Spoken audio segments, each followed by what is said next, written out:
Okay, Brandon, thank you for coming in today. We're doing episode 4.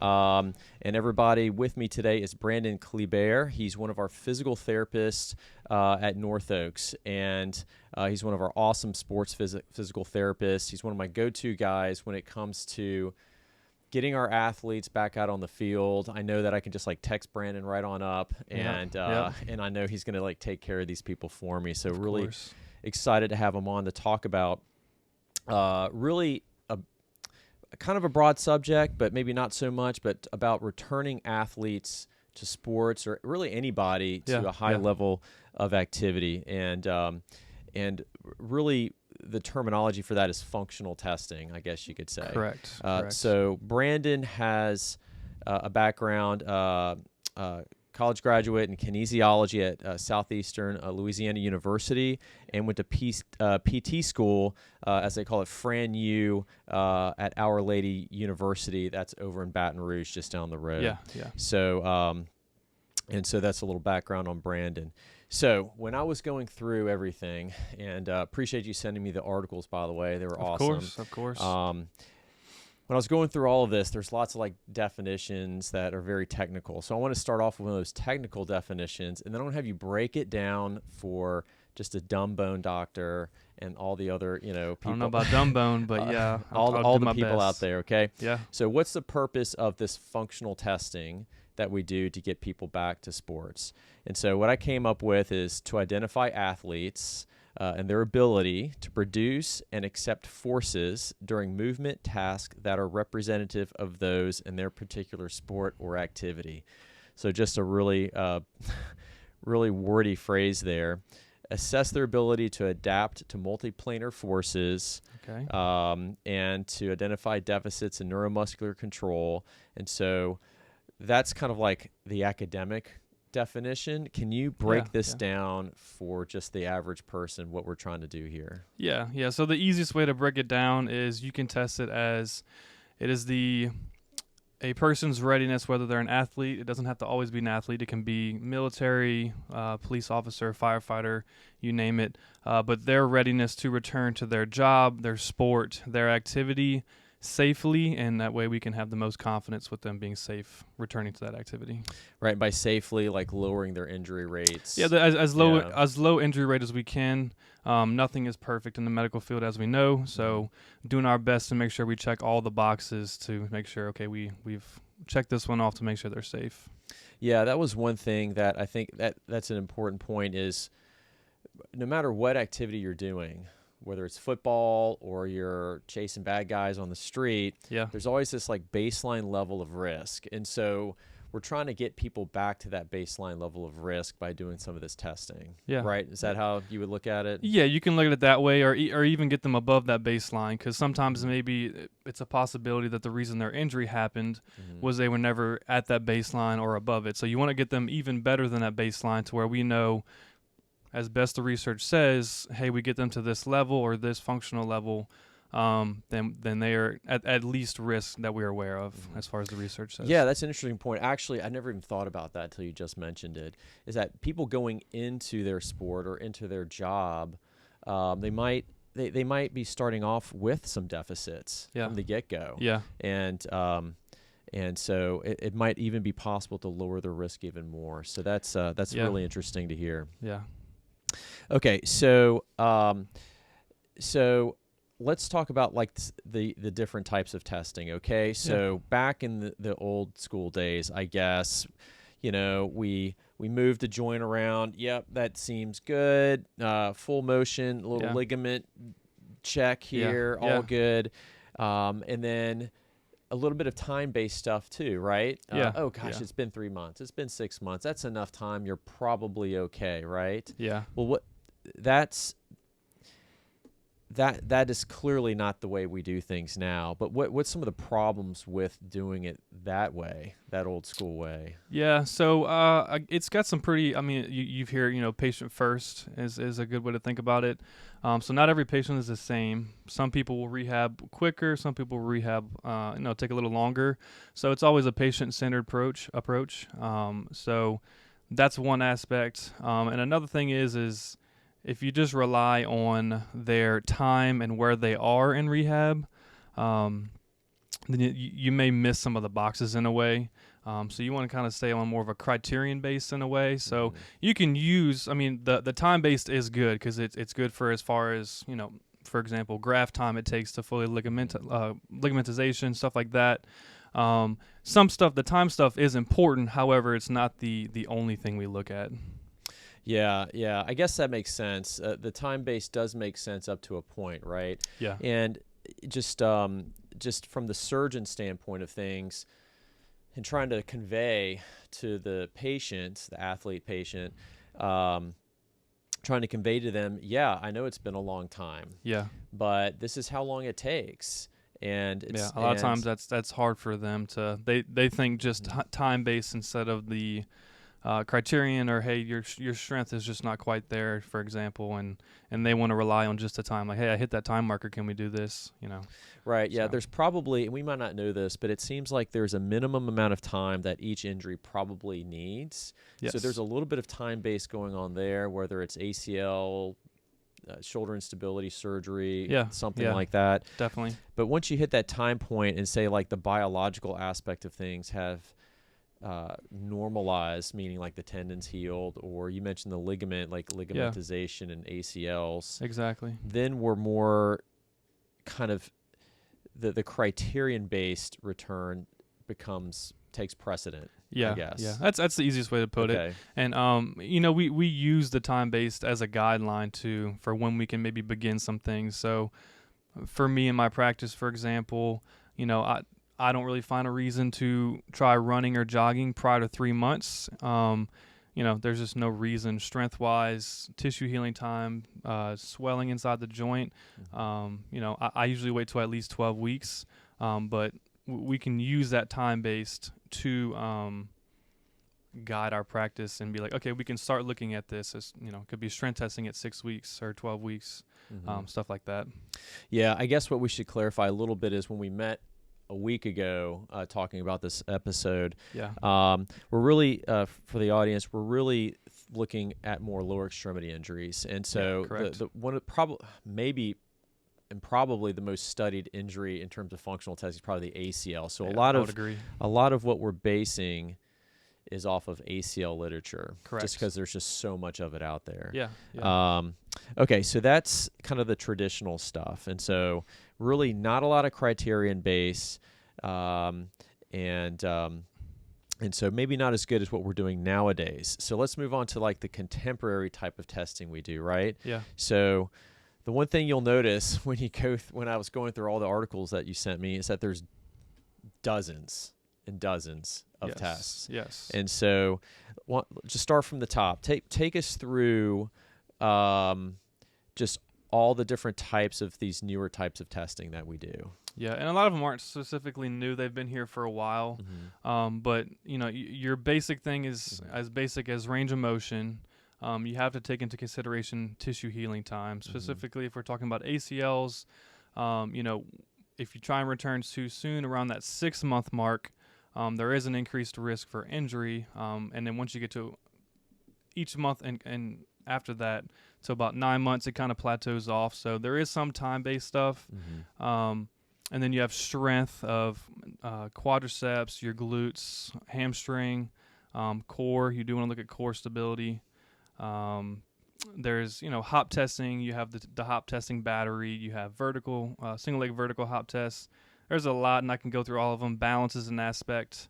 So it's just mainly you want to make sure that you're checking all the boxes of the complete athlete rather than just honing in on the knee. So let's touch on some of the specifics because, maybe we'll get somebody who's listening to this who had an ACL surgery or something, or they're about to have an ACL surgery. Yeah. So let's start with the hop testing. So what are the different types of hop testing that you can do? So it's a single leg, single hop test, single leg, triple hop test, single leg, triple crossover, and you have the 6 meter timed. It's a single hop test also. In my practice, I do the first 3, the single leg, single hop, single leg, triple hop, and single leg, triple hop crossover test. I use that one. I use a single leg vertical jump test, and then I also use a drop down test, which is similar to the single leg vertical jump test. And honestly, the single leg triple hop and single hop, all that stuff, is not the best indicator for knee function. However, it can give you indications as far as what is their knee doing while they're doing stuff. It can show you compensations. It can show you, are they ready to be at this point. Whereas the better one for specifically knee function is the single leg vertical hop test. That one shows more of knee function compared to the triple hop test. So that's kind of as far as hop testing, that's the ones I stick with. But there's a ton more out there that you can use. But that's my main ones I use. Gotcha. Yeah, gotcha. So from what I'm hearing, it's you sort of like select some of these tests based off of what your plan might be over the next week or two or whatever it is. Yeah. Okay. And then the athlete too, and you want to make sure you want to make it as reproducible as possible. So get good at what you do as far as what testing you do. That way it's not taking time setting up.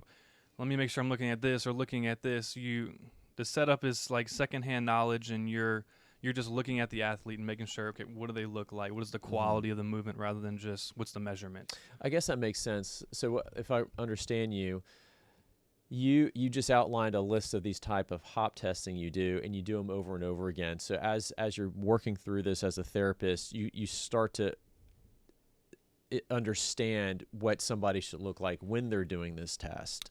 Because a lot of times it's not just how far they're hopping, right? Yes. Or how fast they're hopping. Exactly. Which is much more objective. You can write down a specific number, but it's how well are they actually doing the actual hop. Exactly. Right? And there's some, like I said, there is some research that shows the triple hop test, it's more, you can think of it as a horizontal hop test, is less than, they can get that and pass that earlier compared to a single leg vertical hop test. So just making sure you're using it for the right reason. You're not just doing it to do it, you know? So in one of the articles you sent me, I did come across the vertical hop test. And what I thought was really interesting is, and we'll kind of skip over to this point I wanted to make, was a really interesting point on the vertical test also let, or sort of exposed, I guess you could say, abnormal muscle recruitment patterns in athletes. Yeah. So what exactly, what does that mean? An abnormal muscle recruitment pattern? So you can say more of like a compensation. So say if you're videoing them or you're looking at your eye, typically you want a video because you can slow down the movement. But you're looking for, do they have, for example, some sort of valgus, or does their knee fall in? Are they using hips more than they're supposed to as far as bending at the trunk? Are they not quite loading through their knee? Something like that, and they more so compensate with a movement of another joint, or they're overusing another muscle when they should be using a little more of the correct muscle. Yeah, that's I found that so interesting, and in particular, how when people, they might do the jump, fine, but then just the position of their knee and the way that position might be its suboptimal position for knee protection. Yeah. And then that puts them at risk for repeat injury. And you can actually like see that, I guess. Yeah. Yeah. Okay. And that's the whole purpose is you want to make sure you can see all in all the quality of their movement. Are they having these movement patterns that puts them at risk?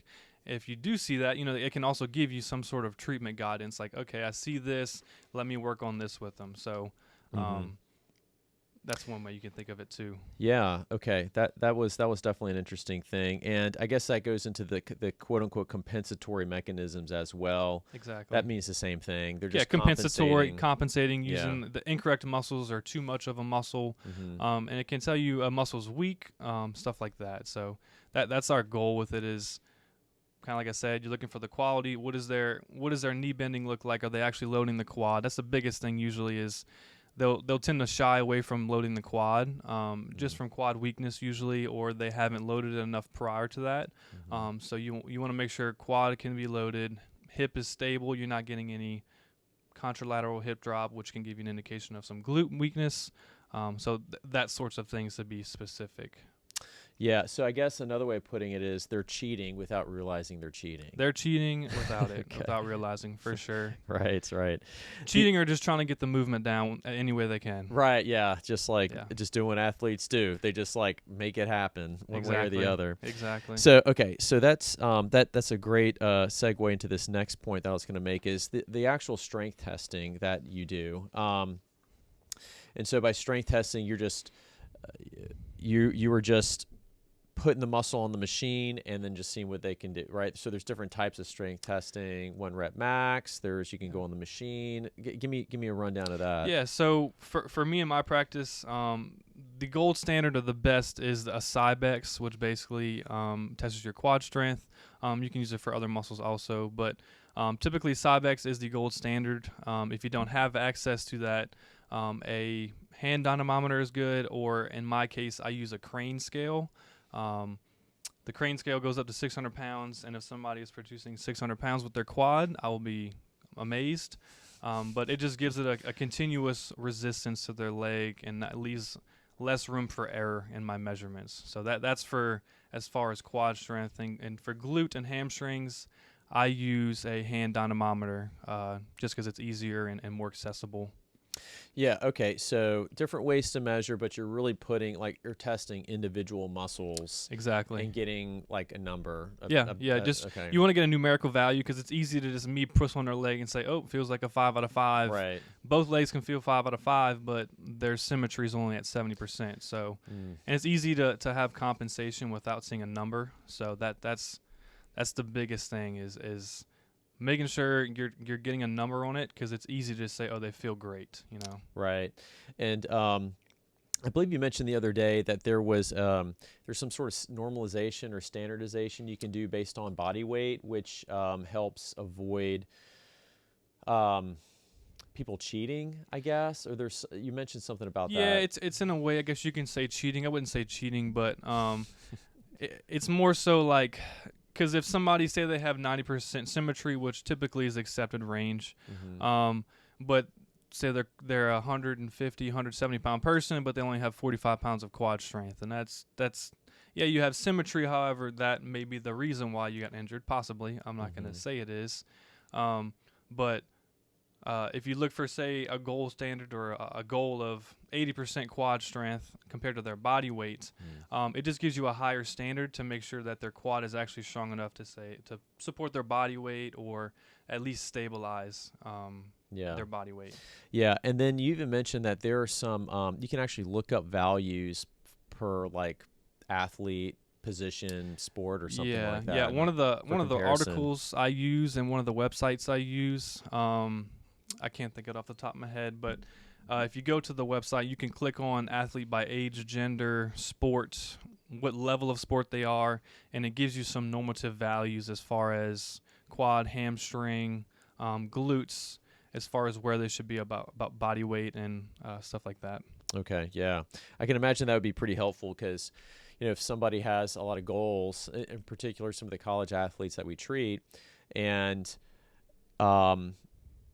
they come in after surgery or something, and they're hitting certain numbers, but they're within that 90% symmetry to the other leg. But then you look up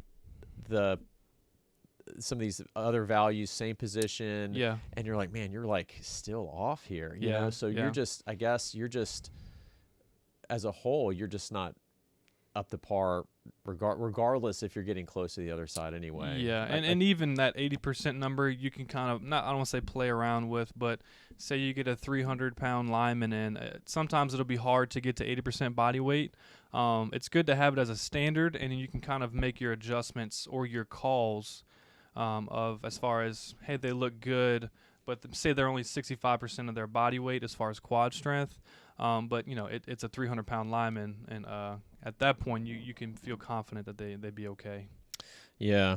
The other thing about that vertical and those drop tests that I thought was interesting is that patients who passed their strength testing, so for example, they were within 90% of the uninjured side, Yeah. they could pass the strength testing on the Cybex on the machine or something. Yeah. But they would not pass The vertical the hop. vertical or the drop hop testing. Yeah. And so the conclusion was, and they were still saying these compensatory, this compensation that these athletes were doing despite passing like a quad strength test only. Mm-hmm. And so that was another reason why these other types of hop tests were better, than maybe the other stuff. And sometimes it may be easy to sit down and pass a test on a machine, but when you put it actually in motion or in their activity, in their sport,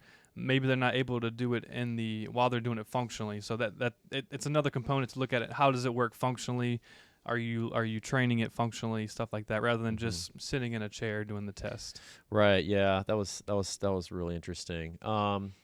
Okay. Do you find that some tests are more beneficial than others? I guess we've established that the vertical jump and maybe the landing from the landing is pretty helpful. Do you find that there are any others that are just really beneficial? As far as specifically jumping, you can use the LESS test. It's the landing error score system. That's a good one to use. Takes very little equipment to use it and do it. You have balance. There's a lot of the tests that I use utilizes very little equipment, and a lot of times that's what I guess you can say research and in general people are trying to use is require as little equipment as possible. What I mean by that is not everybody has a force plate to look at or can afford to have that in their clinic. So using as little cost of things as you can, utilizing say your phone, stuff like that. And it's same thing for balance. There's vestibular balance, you have sensory balance, all this kind of stuff that is included in that also. Yeah, I guess that's a good point that you're making about just being able to do the test, because some testing you might not have access to. You might not have a machine, you might not have some of these fancy testing at like a big institution or something like that. So it needs to be low cost. It needs to be very accessible. Yeah. And something that you can do over and over again to repeatedly assess people and their progression. Right. Exactly. So like I said, reproducible is the biggest thing. Make sure you keep you're strict on your standard as far as don't stray away from it. You want to be strict. I don't want to say you're looking to fail somebody, but almost look to fail somebody. That way you're as hard on them as you can, and they've passed the test, is the easiest way to put it. And then, like I said, the biggest thing is make sure you check all the boxes. And some of the tests may not be like, oh, okay, I got to 6 months, let me do this test. You can do it that way, and there's some tests you can do by time period. But a lot of times when you do testing, it's kind of as a continuous flow, or just kind of as you go through rehab, you're looking at different things. And you're like, okay, we've reached around this time. They look good with this. Let's maybe try this test, or let's see how they do on this test. So that's another way you can do it also. Yeah, it just so just like, again, just kind of like some tests might have benefits over other tests. There's not just one test that gives you all the answers that you need. Yeah, the best research is a battery of tests. I mean, that word's thrown around a lot, but it's basically a multitude of tests that have everything you're looking for compared to strength, biomechanics, balance, neuromuscular control, all this stuff. Getting as many tests as you can to make sure that this athlete is fully ready to return to sports safely. Gotcha. And then, in particular, going back a little bit to the accessible testing, that seems very beneficial, in particular with high school athletes, because not every high school has an athletic trainer dedicated. Not only do they maybe not have a trainer that is committed to that school, they might a school might have to share an athletic trainer. But even if a school has its own athletic trainer, there could be dozens, if not hundreds, of kids, and dealing with multiple sports. Dealing with multiple sports. So having some sort of simple test to do that's meaningful makes a lot of sense in that situation. Yeah, definitely. All right, so let's see here. So we're going to move. Let's talk about. You mentioned some of the milestones. So for like lower extremity stuff, and I guess let's just touch on the ACL part of this too. But when do you typically start thinking people are going to get back to running? I think you said 12 weeks. Yeah, about at least after 12 weeks. Now, I have kind of a checkoff list of what I want you to be able to do before running. 12 weeks is just kind of a part of it. For me, it includes, can you do 30 single leg squats, 30 single leg heel raises? Are you able to do single leg hops in place, single leg hops forward? Do you have at least 70% limb symmetry as far as quad strength? And if you can kind of get those, I feel pretty confident. And typically I'll start them on, we have a machine called the Alter G, so I can kind of unweight them. And I'll start them at 50% body weight and just making sure they're focusing on their mechanics and then progressing their weight till we can get to full body weight. Nice. And then sprinting. Is that about the same? Or I would say it's different. Different but same. A terrible answer, but typically sprinting maybe a little bit later. You kind of progressively get into it. A lot of times when I start my jumping and single leg jumping is kind of whenever I start sprinting. I don't necessarily have a specific timeline. My biggest thing is what's their quality of running, and then I get their endurance up, and then once their endurance is up, I'll start introducing a lot more advanced things. I gotcha. Yeah. I gotcha. So again, lots of observation on your end. Yeah. Seeing how they do, and making sure that whatever it is that they are doing, they're doing it well. They're not overcompensating one way or the other. Yeah. They look solid. They look stable, and then you progress from there. Yeah, just easiest way is it's a continuous reassessment in a way. It's almost like an everyday reassessment. You're looking at their quality. What are they doing? How are they doing? How are they feeling? How's the knee doing? How did your knee respond to this last time? Because you always want to make sure you should always be progressing. It should never be a regression unless they're hurting or they have something going on. But you should always be looking to progress them as much as you can. Yeah, that makes a lot of sense. We don't see these people in particular. Well, even with surgery or without surgery, a non-surgically treated something, and they might come back and they're a little bit swollen or something like that. So I guess. I guess you're always testing. What is the knee going to let me do? It's the way you kind of have to think of it. Exactly. And are we doing too much? The knee's pissed off at us. It's going to not let us progress. And pretty much. Do you feel like sometimes you just have to just say, you know what, we're just going to have to back off this week a little bit? Yeah, that always happens. That's very frequent. That always happens. If you look at the continuum of care, it looks like it's just a continuous trend line of doing better, but there are weeks that they feel worse, and it's a big part of just explaining to them you're going to have weeks where your knee's not going to feel great, you may feel weaker, stuff like that. That's all normal. It's just part of your knee is healing. You had a pretty major surgery, so you just want to make sure they stay confident and they stay focused. And just have them know that it's going to happen sometimes. The knee's going to respond bad to some things and get irritated. It's just a part of the healing process. I noticed that a lot in the shoulder as well with rotator cuff surgery. I feel like sometimes there's different patients. There's the patient who just doesn't do anything, and then there's the patient, and then they do as you might expect, and then there's the patient who maybe does too much. Oh yeah. And they really abuse their joint and it gets big and swollen, and you have to sort of understand that, because if they're not progressing because they're doing too much and then you're just like, well, I guess we just got to keep going hard, then everything just it doesn't get better. So just that just took, I feel like, time to figure that out, Yeah. It's always you always just want to like put your nose down and just go for it. Yeah. I mean, I'm still learning myself. I think every clinician is going to continue to have to learn, and it's I don't want to say it's a guessing game, but it's more so you're trying to do as best you can, because we can't always see inside the joint and what the joint looks like. So we're using our cues and what they're telling us to progress them as needed, or hey, let's regress today or tomorrow or this week. Since maybe you have some swelling or it's a little painful. Like, there's nothing wrong with that. You can work around the joint, stuff like that. Work the joint above and below. That's always ways you can do it also.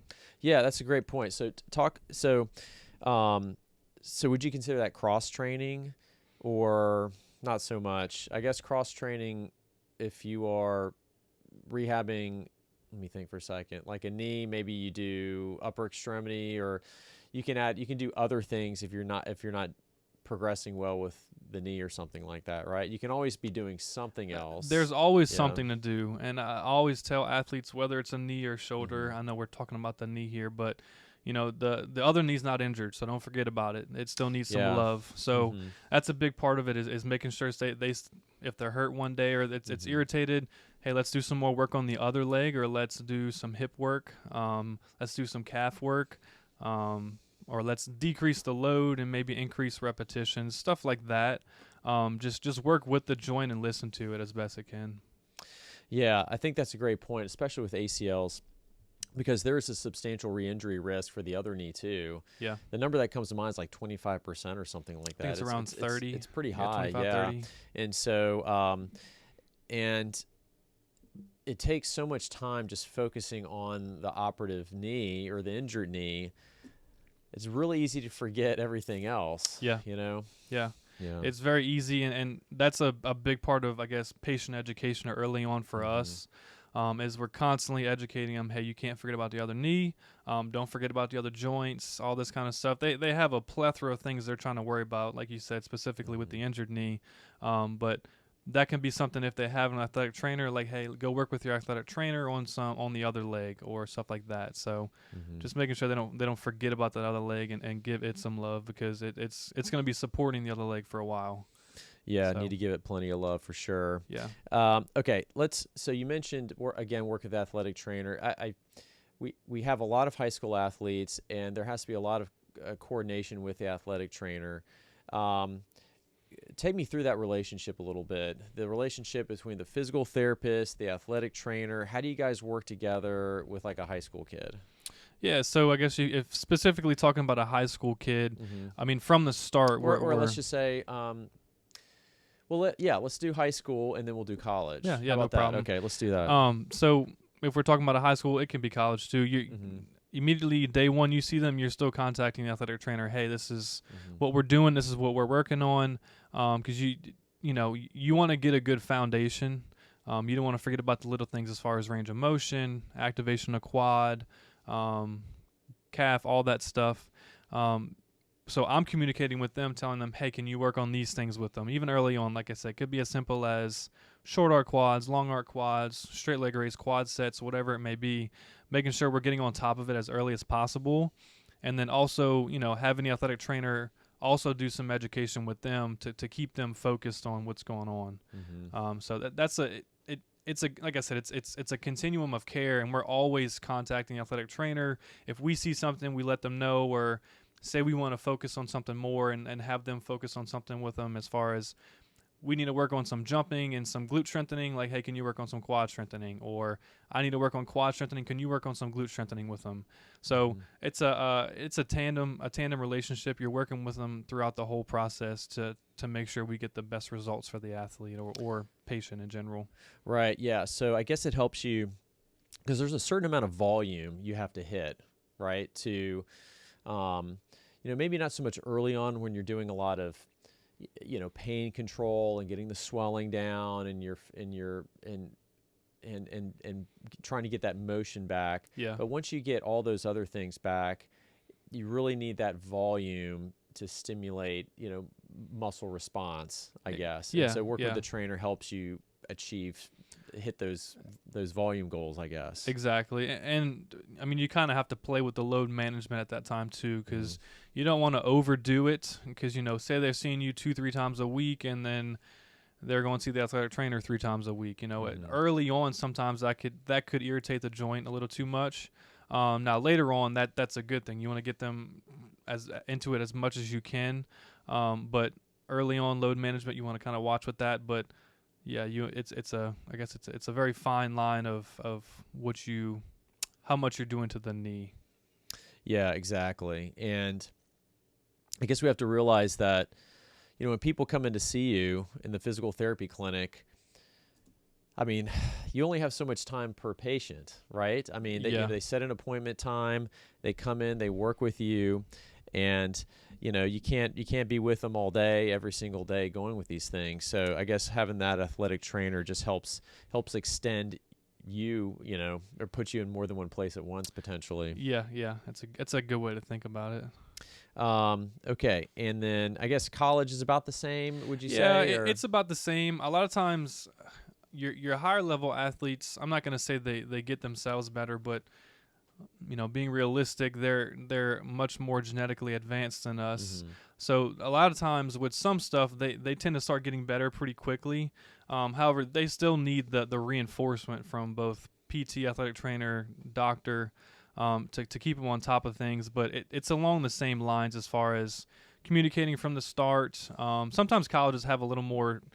The college athletic trainers will have a little more equipment compared to the high school ones, so there's maybe a little more that they can do. So that in a way that's a benefit. But along the baseline stuff, it's pretty much the same. Gotcha. I gotcha. All right. So I wanted to quickly put this topic in there about prehab real fast. So for the audience, so prehab is getting, if somebody has a surgically indicated injury and they're going to end up having a surgery for it, it's getting the joint ready for surgery.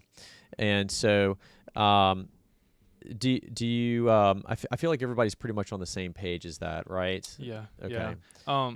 There's a ton of research, I guess you can say specifically with ACLs, that prehab is very good for even after surgery. Good way to think about it is you want a quiet knee, so you want to restore range of motion, as little swelling as possible, and restore the quad as much as you can, and that helps with outcomes after surgery tremendously. So yeah, that's been my experience as well. It's interesting hearing it from the therapist, and it's surprising how long some of the prehab is suggested. Yeah. There's an article, I think it's in the British Journal of Sports Medicine from like 2015 or something like that, and their protocol for ACLs had people prehabbing for 4 weeks, I think. Yeah, there's some that goes up to 12 and 16 weeks. For before an ACL? For before an ACL. Oh, wow. Yeah. That's really something. I haven't seen that. Yeah. But even just doing the 4 weeks, I can't imagine like the 12 or something like that. But even like the 4 weeks, those people in that study, the people who had surgery who had that 4 week of prehab, they were seeing differences out to 2 years through the entire duration of the study compared to people who didn't. Those people were doing better than those who didn't out to 2 years, and then I think the study just ended. So who knows what happened like 3, 4, 5, I guess. Yeah, it almost, you want to know what they look like now. Yeah, that'd be really interesting. Man, but 12 weeks of prehab seems like such a long time. It is a lot, but a lot of times it's what the surgeon wants. That's what we go off of. But I think typically by the time we're usually on the same page anyway. I mean, we work with each other a lot, so anytime I have a patient that's yours, and they're in there and they have swelling, and they see you, you tell them, hey, let's try and get this swelling down, or let's get this knee range of motion better before we even consider surgery. So one of the biggest things for me is when somebody comes in with a knee injury and their knee's big and swollen, is dealing with a flexion contracture. And so that just means not getting the knee all the way straight. And if somebody can't get their knee all the way straight before surgery, I can't imagine how difficult it's going to be after. And as you know, I'm sure you know all this. Of course you know this, but just for everybody's education listening, that if you don't get your knee straight, you can't walk normally. No, you can't get it your foot affects down. everything, and it affects obviously your advanced sports stuff, but knee straight is more important with walking, standing, balance, everything. It's probably more. It is more important than flexion, and old train of thought used to be flexion was more important. But it's, I don't want to say it's more common, but it's extension, which is correct, and sometimes it's very hard after surgery. And I wonder if it is due to either not doing prehab or what they were like before. It could be from compliance with what they're doing. But yeah. Yeah, there's lots of things that go into that.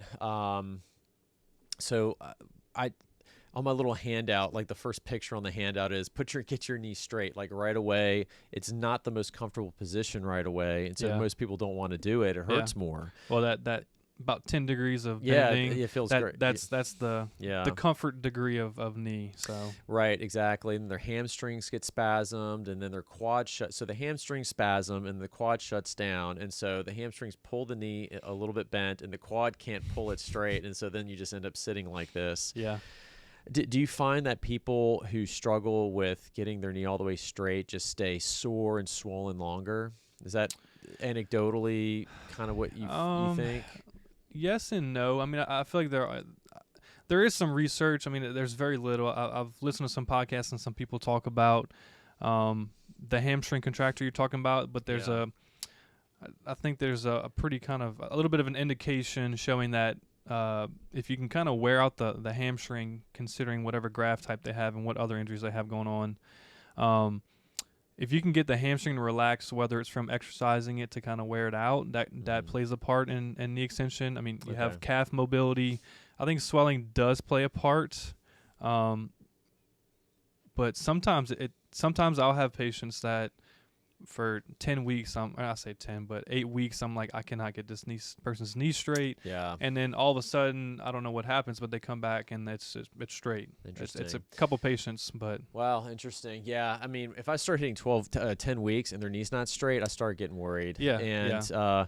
And so I've gotten more aggressive using dropout cast, which is pretty old school, I think, but it's very effective. And so, like a dropout cast, everybody, is just a special cast that you can take on and off the knee, and it really kind of like forces your knee straight, and it lets the patient kind of stack towels or something underneath their ankle, and it kind of jacks their knee straight, and they can sleep in it, which helps a lot actually. Yeah. But dealing with the flexion contracture, if the knee gets arthrofibrosis, we call it, when the knee just scars up and it won't move, and dealing with that surgically is really challenging. Flexion's not so bad because it's easy to access the scar, but in the back of the knee, as you might imagine with the camera, it's much more difficult, and there's things like blood vessels and nerves that live back there, and so to deal with that is much more difficult. So it's way beneficial to actually, those of you who are about to have knee surgery, get your knee straight right off the bat. There's your public service announcement for sure. Agree. Yeah, and like specifically for ACLs, our goal is to have full knee extension by 4 weeks, and that's active as best we can. I mean, obviously you got to get the quad retrained, but 4 weeks is kind of like our benchmark. You want to get that if you can day one passively, but actively you want to try and get that around 4 to 5 weeks. Now, take it patient to patient basis, but on average, that's what you want to try and go for. Yeah, I think that's reasonable advice. And different protocols sort of stipulate different amounts of range of motion. Different types of ligament surgery, like MCL, PCL, and different meniscus, because the stress on the meniscus might change in different degrees of motion. But honestly, a lot of those protocols, I've seen so many protocols in the literature. I've seen so many protocols on other surgeons' websites. There's just a wide range of things that probably work, just to keep in mind. So just do what your surgeon tells you to do. Pretty much. And have good contact and relationship with them. But I'm totally open to what the therapists have to say too, because if you're too conservative, maybe some feedback is welcome. If, hey, look, people are getting a little stiff, maybe we can loosen up some of the restrictions on the program a little bit. Yeah. No, I think having an open conversation and an open relationship with your doctor is a huge part of it, because it's not just the PT and the patient, or the doctor and the patient. It's everybody together, because, I mean, as a PT, I'm seeing them more than a doctor. So a lot of times y'all are relying on us, and what do we see? So it's kind of, it's a everybody together making sure we get it. So if you're not communicating with the doctor, if you see something off, then I feel like that's just it can ruin somebody's care. So one of the things I like about our setup here is just having your phone number and just being able to like text you or have you text me, because there's a problem, I just bring the person back and just like see what's going on, or maybe something in the protocol is not super clear and I can clarify it or something like that. So if someone's able to have a doctor who has a good relationship and a personal relationship with the therapist, that's only going to help things and help them move through their therapy. I agree. The team aspect that you mentioned, just the number of people that have to like put their hands on an athlete to get them back to playing is a lot. Yes. Yeah. I mean, it's from us, it's athletic trainers, it's the doctors, nurses, nurse practitioner, whatever it may be. There's a bunch of hands in the pot, so you just want to make sure you all have the same goal, which I mean, everybody has the same goal of getting them back, but communication is the easiest way and the best way to make sure we're telling the patient the same thing. They're understanding what's going on, whether it's before or after surgery, making sure they're understanding of the expectations of everything. Because I feel like a lot of times too, patients will, let's say they have selective hearing, and they hear the things they want to hear, and so that's a big thing. My gosh, that is such a good point, Brandon. I can't tell you how many times I hear that where it's, well, so-and-so said this, and I'm like, I don't know. Like, I know Brandon. I'd be surprised if he said that. And it's just like going to mom and not getting what you want. You go to dad, and then, you keep asking the different people until you get the answer that you want. Exactly. That's really funny.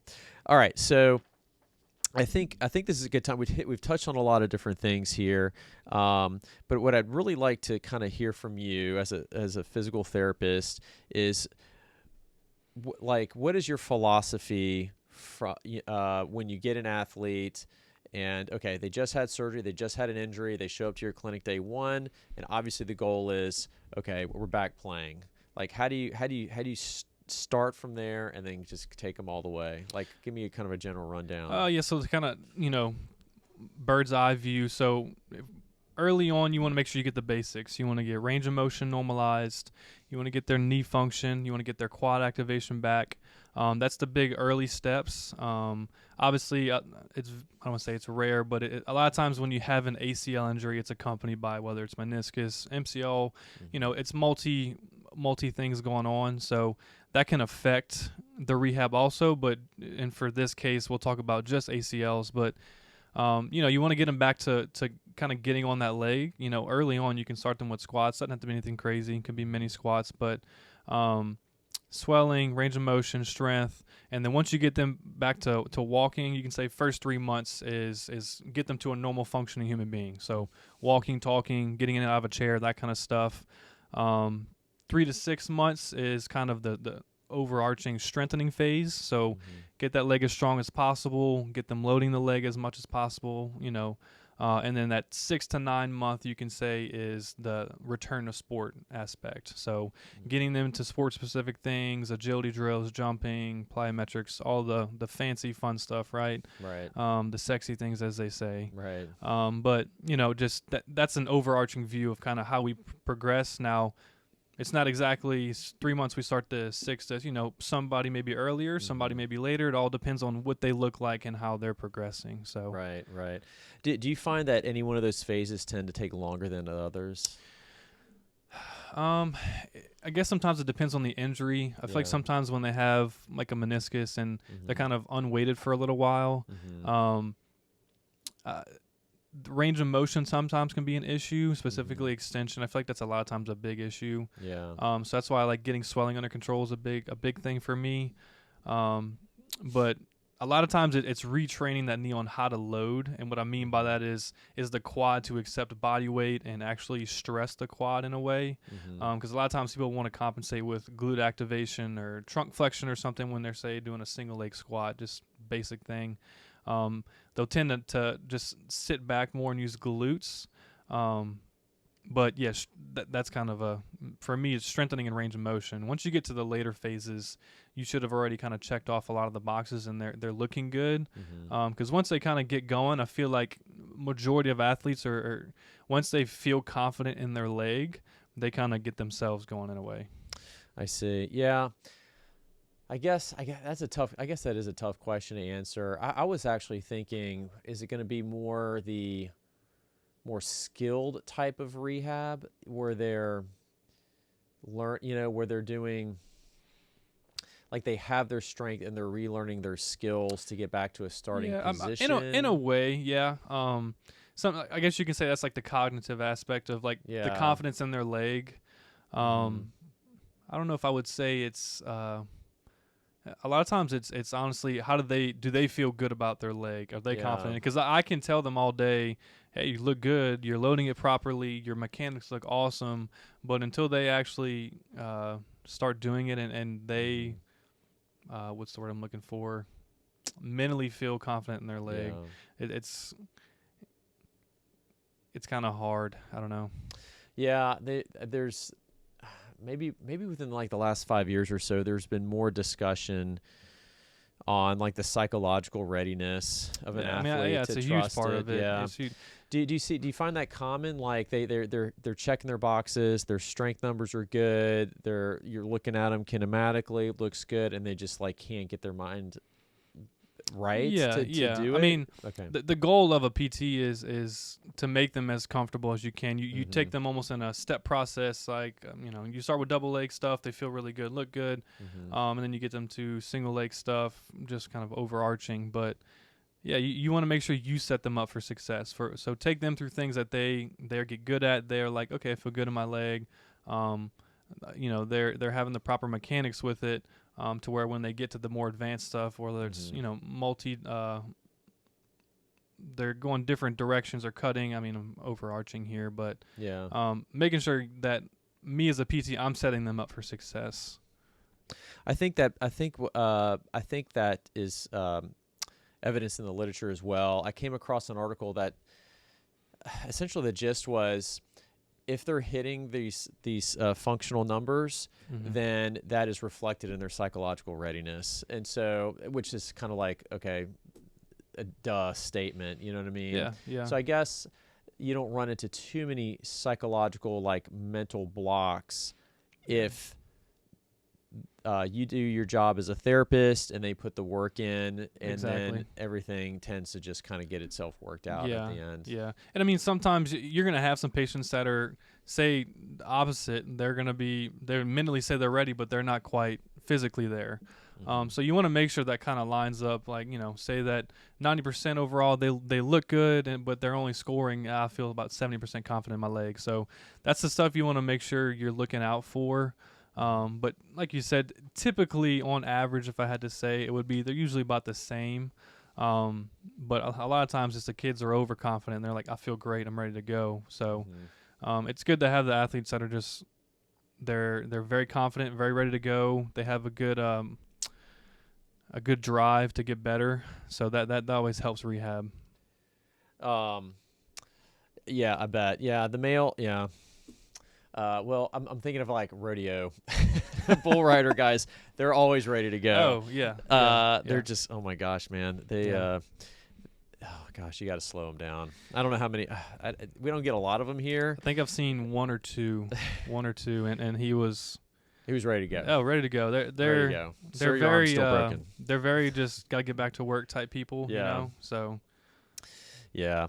Okay. So we're getting close to time, but I did want to highlight a few things about just the I guess what I'm trying to say is just how important the therapy is and how important it is to have a thoughtful therapist who, as you put it the other week, is constantly reassessing the situation, who is fluid with their decisions, making decisions where needed, and not just putting everybody on the same path and just telling them to go and then leaving it at that.